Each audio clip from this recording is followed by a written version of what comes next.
This is The Voice. Ces célèbres paroles retentiront prochainement dans les petits écrans des téléspectateurs de TF1.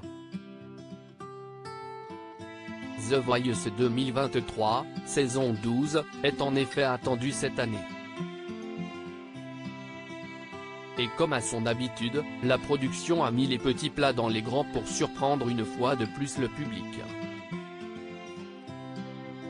Près de 50 000 candidats ont tenté leur chance à l'occasion du casting, un record a-t-il été précisé lors de la conférence de presse qui s'est déroulée ce mardi 17 janvier 2023.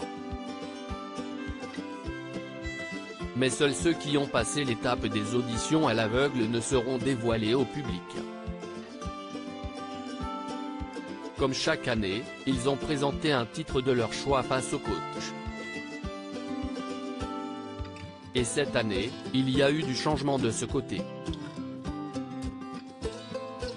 Si Amel Bent et Vianney ont rempilé, le public aura le plaisir de retrouver Zazie et de découvrir les premiers pas des rappeurs Big Flo et Oli, qui auront un buzzer pour deux, dans l'émission présentée par Nikos Aliagas. Autre nouveauté, les coachs auront la possibilité d'utiliser le Superblock. Le principe, il permet de bloquer un de leurs collègues durant la prestation d'un talent mais aussi, lors du débrief. Une grande première mondiale. Un moyen supplémentaire de se battre pour convaincre un talent d'intégrer leur équipe. Amel Bent, Vianney, Zazie, Big Flo et Oli auront en outre la possibilité de vivre l'étape des battles d'une manière totalement différente puisque leurs fauteuils seront installés au centre de la scène. Une immersion totale. Les talents sélectionnés iront ensuite aux Cross Battles où seul le public vote. Puis les attendent les Super Cross Battles, un super coach interviendra pour aider le public à voter.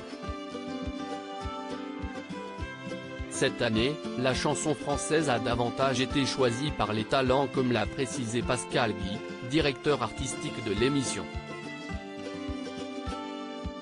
Pour Zazie, c'est un bon moyen pour eux de mettre du sens dans ce qu'ils chantent et cela donne lieu à un travail de coaching plus intéressant, et plus émouvant.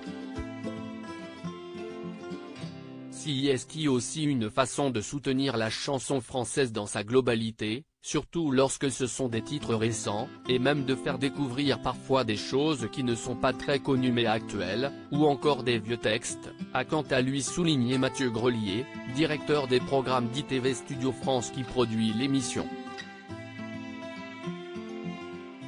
De quoi mettre l'eau à la bouche des téléspectateurs.